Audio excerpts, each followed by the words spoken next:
Oh, there he is. The face that inspired 1,000 Taylor Swift breakup songs. Hey y'all, and welcome back to Carbon Scoring, the best place for comics history and action figures. We are up to part 2 of our look at all the action figures produced for Phase 3 of the Marvel Cinematic Universe. This time, looking at figures produced from the 2 Spidey films, Homecoming and Far From Home. So lay back in your web hammock and let's go. The third time was the charm, as Tom Holland rebooted the Spidey franchise with Spider-Man Homecoming. After a scene-stealing cameo in Captain America Civil War, your friendly neighborhood Spider-Man was back with a coming-of-age story set during Peter's high school years that had a decidedly small-town feel. While in many ways it was the furthest departure from the comic origins of the character, in all the ways that count, heart, spirit, tone, I believe it was the most true to the original Steve Ditko Stan Lee stories. Featuring teen soap opera moments and a heaping dose of the good old Parker luck, all while being firmly established in the greater MCU, Homecoming was a smash. Now we're talking. This is what a movie toy line should look like. Just look at all these incredible Spider-Man action figures and some of his villains and friends from Spider-Man Homecoming. Now, when Sony finally made the deal with Marvel to bring Spider-Man into the MCU, you better believe that Marvel was going to jump all over that. And they featured Peter in 5 different movies during Phase 3. Civil War, the 2 Endgame movies, and of course the 2 Spider-Man solo films. And even though he was in a lot of different places, I actually don't think that he was overused. I thought they did a really nice job of sprinkling Spidey in and integrating him to the overall MCU storyline. Now, that was one of the big complaints that people had about Spidey in the MCU was they're like, oh, he's nothing more than just Iron Lad. No, come on. This is Iron Lad, and this is also Kang, which makes this figure a time traveler and oh, get real. This is too complicated for this video. That's going to take an entirely new video to explain. But for the people who fussed about Peter being just kind of like Iron Man's protege, I get it, but I think that now that we've got a little bit more perspective on it, it makes a whole lot more sense. I mean, first of all, the thing that separated Marvel Comics back in the 1960s when they first came out from the distinguished competition was the whole concept of a shared universe. The fact that the Baxter building was right down the street from Avengers Mansion and that Peter Parker lived in Queens. So of course he's going to know and interact with Johnny Storm, the Human Torch. Those were things that really made Marvel special. You know, it wasn't like, oh, here's Gotham where Batman lives, and here's Central City where the Flash lives, and here's Metropolis where Superman lives. No, first of all, they were all in the real world, and they were all together. And that's what they tried to do with the MCU, and I think it makes sense. I mean, if you lived in Queens and the events of Endgame happened, you can't ignore that. Or not Endgame, if the events of the first Avengers movie happened, where the Chitauri are like destroying Midtown Manhattan. I mean, there's no way that you can ignore that. You have to be a part of that world. And if some dude comes out wearing a homemade costume but displaying spider powers, you know, somebody like Tony Stark, who's got his finger on the pulse of things, is going to know about it and is going to reach out to him. And I think that what we saw, you know, the people who fussed in Homecoming saying, no, it's too much of another Iron Man movie, I think that you take what you've got to now say is yes, but look at what that relationship that was forged during Spider-Man Homecoming and Captain America Civil War between Tony Stark and Peter Parker. Look at that relationship and tell me how much more the scene when Peter gets dusted in Infinity War, like how much that hurt to have Tony standing there holding him. And then the scene where Peter comes to the dying Tony Stark at the end of Endgame and, you know, all of that emotion, that was built out of the relationship that was started in this movie. So when that criticism was being lobbied around when Homecoming first came out, it may have been valid then, but I think now you recognize that it served the overarching story. And that's the beauty of the MCU. This is one long movie. All of these different movies from the different directors with the different actors with the different characters, they're all part of one singular story. And that's where having somebody like Kevin Feige around who's like orchestrating all of this, he gets it. And he gets that those moments are going to have more emotional resonance because of what happened before. And it also like really pays loyalty to us fans. You know, the people who are spending their money and taking their time to watch these films, that it does all matter. That the things that happen in Spider-Man Homecoming have a huge impact on Avengers Endgame or Avengers Infinity War. So, I mean, I think it's kind of cool. Plus, I want to take this moment to talk about something that one of my oldest daughter, I think, is the one that pointed it out. You know how when everybody dusted at the end of Infinity War, basically it just sort of happens. You're just sort of standing there and poof, you just sort of turn to dust. Like the only person who kind of knew that it was happening was Peter. You know, he's got that famous Mr. Stark, I don't feel so good line. And then, you know, Tony's holding him as he's slowly dissolving. You know, he's like, please, I don't want to go. I don't want to go. Oh my gosh, man, that made that scene hurt so bad because of those lines. And my daughter was like, I wonder if Peter was the only one who knew that he was being dusted because of his spider sense. That Mr. Stark, I don't feel so good, was actually his spider sense going off as he was being dusted. It's kind of a cool concept that I really haven't read anywhere else that my daughter came up with, and I think it's pretty spot on.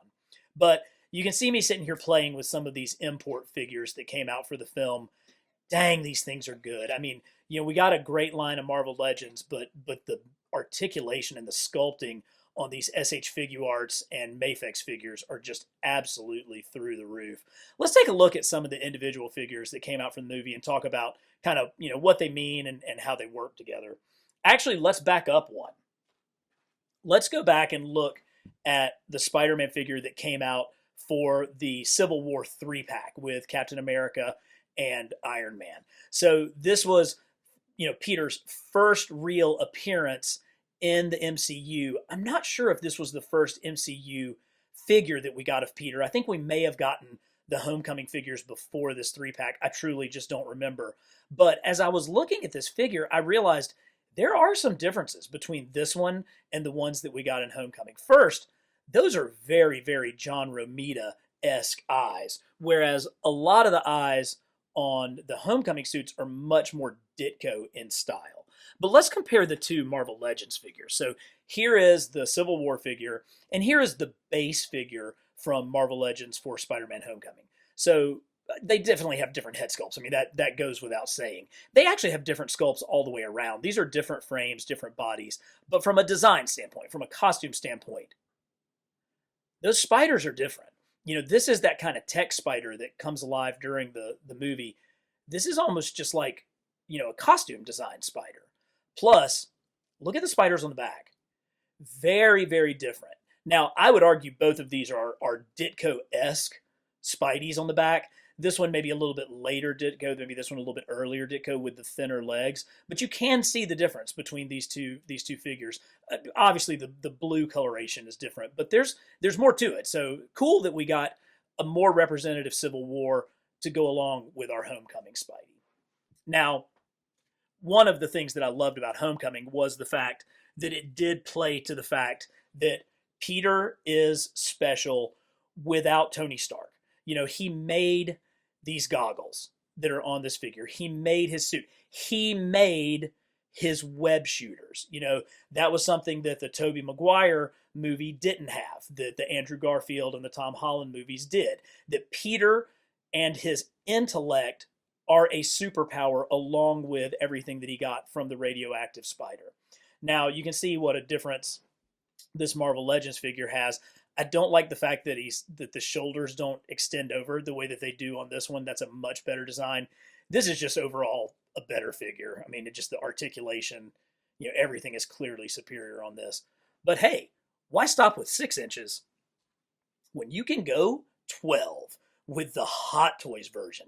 Dang, look at this thing. I love how baggy it is because, again, this is just like taking an old sweatshirt and drawing a spider on it. This is a pair of sweatpants with his socks pulled up and folded over the top. This is a homemade suit, but then you get to see all of that gorgeous tech detail in the web shooters that Peter created. Got the classic thwippy hand going. I love that. And for this figure, Hot Toys did give us a bonus Tom Holland head, which is actually scuffed up. You can see he's got like a bruise underneath his eye. Obviously, got the cut there. He's got a cut on his lip. Classic Holland, but I love that it kind of looks like the final battle after going head to head with the Vulture. Really, really cool. While we're looking at those figures, let's take a look at the standard figure, and this is still my favorite Spider-Man suit from the movies. It's so classic. I know that it has some tech features and a little bit of differences from a classic comic Spidey suit, but the colors, the mask, the eyelets, and of course, I love that Ditko looking Spidey on the back. So good. And this one, it'll bend, man. It's got those locking joints. You might even be able to hear them on the video where they click when they get into place. But that'll allow this thing to get into some super crunchy Spidey poses, even, with good leg kick. Got his shoulders can really go up. And like I said, they stay in place as you get him into these awesome positions. He also came with an alternate head. Let's take a look at it. This is the more just standard Tom Holland head. Dang, that looks real. I can't tell where my fingers end and Tom Holland's head begins because that is just such realistic flesh tones. And the way the light glimmers off of his eyes, dang, man, that's incredible. So good. One more big Hot Toys figure, which was really one of the prizes of my collection. I pre-ordered this, and so I got it right when it first came out. This is the Mark 47, 42, one of those, somewhere in the mid to low 40s. I think this Iron Man armor is terrific because it combines the silver Centurion look with the red and gold. It still has an extremely classic faceplate, but this thing is a monster. All of the legs and all the way down are die cast. This thing has got real weight to it. And because of that, he comes with hands with articulated fingers. So you can really get him into either, like a fist position or that typical repulsor blast. I don't have the batteries in it, but everything lights up, including the repulsors. Oh man, and this thing was actually one of the most valuable Hot Toys figures that I owned until they re-released it. I think people realized that it had such a small original run that they had to go back and bring it back out. But I'm glad they did because I'm glad that other people got an opportunity to own this incredible toy. Now, it's Hot Toys, so it comes with multiple accessories. Let's take a look. You do get Tony Stark, really good. And it's kind of that stern, I disapprove of what you're doing, Peter, Robert Downey Jr. head. It's that look from the movie where he's like, I'm taking your suit back because you haven't earned this. They really capture that. Look at how furrowed his brow is. Just that disapproving look. Spot on target. But then, of course, it has the famous scene where the maskless Iron Man comes in, and you can see all of that internal detail in that mask. Plus, this has a magnet, so you can display it like posed up, or it simply snaps right down, and you can have it down as well. Perfect. Great. Hey, let's talk about the bad guy a little bit. The main villain in this movie was the Vulture, and Michael Keaton's portrayal of the Vulture was terrific. You've heard me say it in other videos. You're going to hear me say it 1,000 times. A movie is only as good as the motivation of its bad guy. And when you have these cockamamie, DC, I just want to take over the world bad guys, that's why you get crappy stories. But when you have a guy who, works construction or works like demolition, and he kind of falls backwards into some Chitauri tech and realizes, hey man, there's a market for this. We can actually do something with it. That makes sense. Like, he's trying to provide for his family. He is, taking advantage of the situation. I mean, this is like a New York City tough guy, just exactly what you would expect. And Michael Keaton played it so well. So this is the second version. This is the deluxe version of the Vulture that came out. There's some differences with this one from the original. One is got the blue on these wing airfoil type things. Another thing that I like about it is it comes with his handles, like the controllers that show how he does control the wings and flies around. There's also a different paint application, more brown through here. He's got kind of the bomber jacket look, and there's a little bit of difference with the head. I don't think that you can see the eyes as well through the goggle piece. Overall, I don't like this one as much. I like the addition of the handles and the straps that kind of come down on the legs, and I would like to maybe consider moving those over to my combination Build-A-Figure, because when the series came out, the Vulture came out as a single figure, and then the Build-A-Figure for that wave were these wings. I actually prefer the silver look on the airfoil spinnies. I like the darker jacket with the gold laces there. It would be better if you could see kind of some of the tech on the outside. Look at how cool those Vulture feet are, though, to bring that design aesthetic in. And of course, the bomber jacket with its big fuzzy kind of collar right here replicates the look of the Vulture from the comics. Plus, this one has a better visor. You can see those green eyes poking through so much better on the original figure than you can on the re-release. So for my money, I think the original Vulture with the Build-A-Figure wings is the superior version of this. Now, we did get another 2-pack, and that would be that Mark 4247, whichever one it is, armor in 6-inch form. Again, look at how clean this armor is. What a great combination of silver, red, and gold. But, Hasbro, they didn't skimp either. They hooked us up with the empty head as well. So you can display this either as Tony or as a bot without Tony inside of it. Really, really nice. In that 2-pack, we got a mask off Tobey Maguire. It kind of looks like Tobey Maguire, to be honest. It may actually look a little bit more like Tobey Maguire than it does Tom Holland. They've come a long way with the facial sculpting on the 6-inch figures, but this is supposed to be Tom Holland. And here I have it displayed with the wings, which I thought that was a nice touch. That was a nice throwback to the original Ditko designs. They don't work that well. They barely stay in place. And if you don't have his arms just kind of right here at like a 33-degree angle, they look really stupid. And see, I told you, they totally don't stay in place. But I like the thought. I like the effort of trying to do that. It just doesn't really work. So I'm very, very much hoping for the new Ditko first appearance Spider-Man, with the way that they've reconfigured the web wings, that's going to work and do a whole lot better than what happened with this figure. I did not get this 2-pack when it originally came out. So that means I had to pay through the nose for this thing on the secondary market. But when it became more and more obvious, particularly with Spider-Man No Way Home, just what a huge character Mary Jane Watson was, and the fact that it doesn't look like they're going to give us another one, I had to go back and get it. MJ comes with 2 separate head sculpts. This is the ponytail sculpt. I kind of like it with the more pleasant face. And of course, you got Pete in his school jacket, which is really cool and replicates the look from one of the promo posters that I believe may have been handed out when you went to the very first showing. But I like him in the jacket. That's a cool look. If we had a better Tom Holland head sculpt, I might pop it off and put it on this one. But for now, this is the only MJ that we've gotten, and we definitely need more. We need MJ. We need Aunt May. I am really, really excited that they have decided to give us a civilian Tom Holland Peter Parker along with Ned. So that's pretty fantastic that one's coming up. But if we get Ned, then we've got to get Betty. I mean, there's still work to be done on these lines.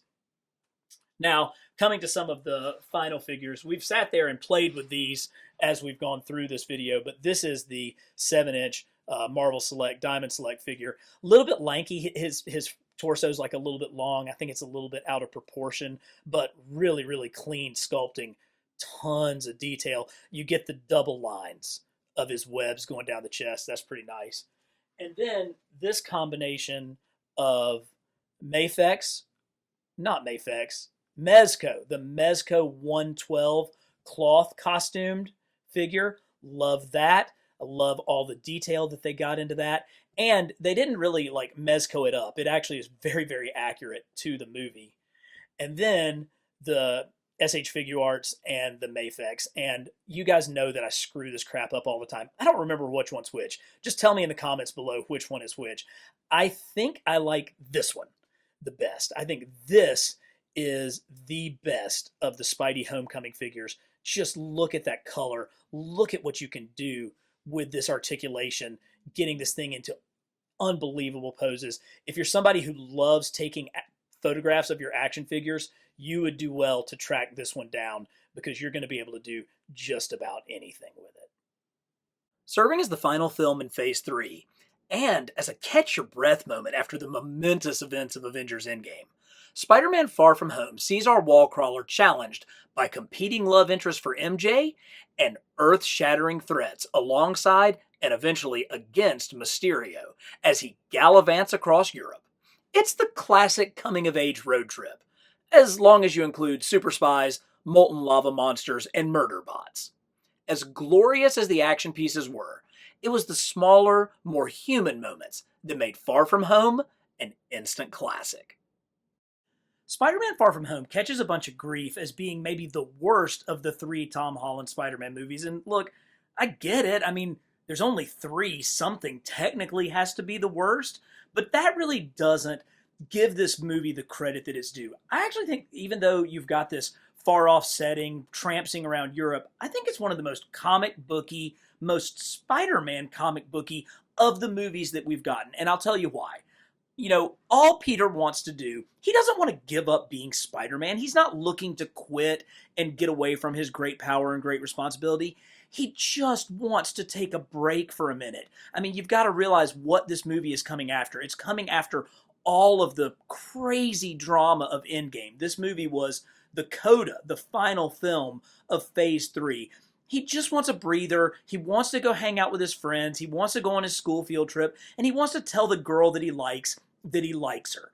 And what happens? He gets caught up in a crazy supervillain international spy scheme with Nick Fury.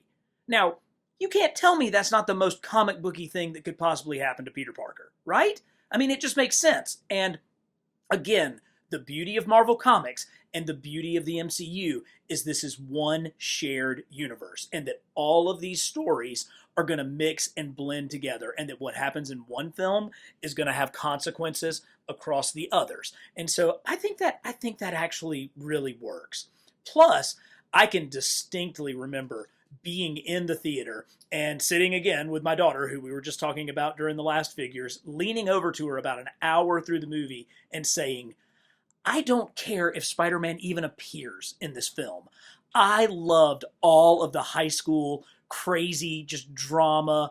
I mean, I absolutely loved the comic call out of Ned Leeds and Betty Brant getting together. Their relationship was truly one of my favorite things in the whole movie. I loved, you know, the little bit of the rivalry with the guy that was after MJ's affections and how Peter, you know, kept screwing it up in the most possible Peter ways. And then, of course, you've got this character, my main man, Night Monkey. Now, this is the, I think this is the SH Figure Arts or the Mafex Night Monkey. I can't remember which one's which. But look at how cool this is. It came with 3 different heads. You've got the, you know, the standard goggles down Night Monkey head. It's got the very choice goggles up Night Monkey head. But what this one comes with that I don't believe any of the other figures that we've gotten comes with is the Edith glasses head. And look at that. Look at how good at a 6-inch scale that is. Even with those like granny glasses that Stark left for Peter. I love it. Night Monkey. I tell you, Night Monkey actually has a 12-inch figure from Hot Toys as well. Now this one is a little bit tricky. The goggles are magnetized, but if you're careful with them, they will flip up as well. And you can see the Tom Holland eyes that are sculpted underneath. I love it. It's got the standard Hot Toys articulation, but I don't know. You tell me in the comments who's with me. I know it's never going to happen, but I would completely go for a Disney Plus Night Monkey series where Peter's doing like undercover missions for Nick Fury. I think that would actually be a pretty sweet like Secret Wars tie-in where they use Peter and his spider sense as like an undercover spy. Tell me if you guys want to see that. We'll see if we can get Kevin Feige to sign off on a Disney Plus Night Monkey series. That would be so great. Of course, Peter wore several different costumes during the movie. He started out with the costume that basically ended Endgame with. I don't love this look. I don't love the Iron Man tech. I didn't like the Iron Spider in the comics, so I don't really love this. And, it was fairly brief in the film. Plus, these Toy Biz Marvel Legends figures tend to be really loose. I know mine is. I've actually got a couple of these, and they're both, this is the best one that's like the least loose at that kind of mid-abdomen joint. Hasbro in Marvel Legends also gave us the modified suit, and this one's a touch of a disappointment as well. Like, it's got the sculpted in web lines, but there's no paint on them. Decent spider back here, and it's a good frame, but this is your bell cow. This is the flagship Marvel character. We need to get the paint in the lines here, and it can be done because here it is. Here it is looking absolutely fantastic. This is again that import figure, and I've already been playing with it, but God, it's got such phenomenal articulation. I love these things. I could sit here and just fiddle with this all day. Sometimes I refer to these as like desk figures because they're so great just to have sitting on your desk because, if you're on the telephone or if you're, just sitting there, watching, a conference call or whatever it is that you do at your desk, you can just fiddle with these things for hours and they never get old. I love it. I love it. Of course, this suit garnered the Hot Toys treatment. Oh yeah, look at that. That's what I'm talking about with detail. Again, not only do you get the lines, you see that they're the double lines. It's even got the white highlights on his centerpiece. Came with all kinds of different eyes that you can switch out.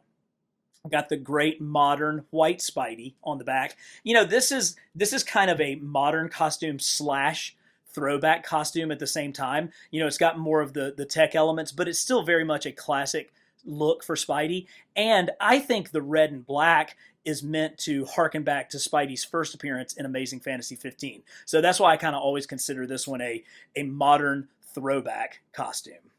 But hey, let's talk about some bad guys. And this movie actually had a couple of good bad guys, including yet another Ditko villain. Now, obviously, this version of the Molten Man looks nothing and has no origin even close to the origin that Ditko gave the Molten Man back in the comics. But hey, it's still another Ditko villain, and I will take it. This was the Build-A-Figure, and it's pretty big. It's got pretty good heft to it. I really like the steel beam. That's like it's coming out of his forearm, but you can see it's so hot from the molten lava that it's actually melting. It's got that red flame effect. This, inside, let's see if I can, I'm not going to break my figure, but the plastic, has that red color. And so when you hit it in a certain light, it kind of glows. It really gives that big Molten Man look to it.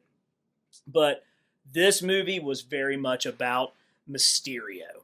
And I thought they did a fantastic job with Mysterio.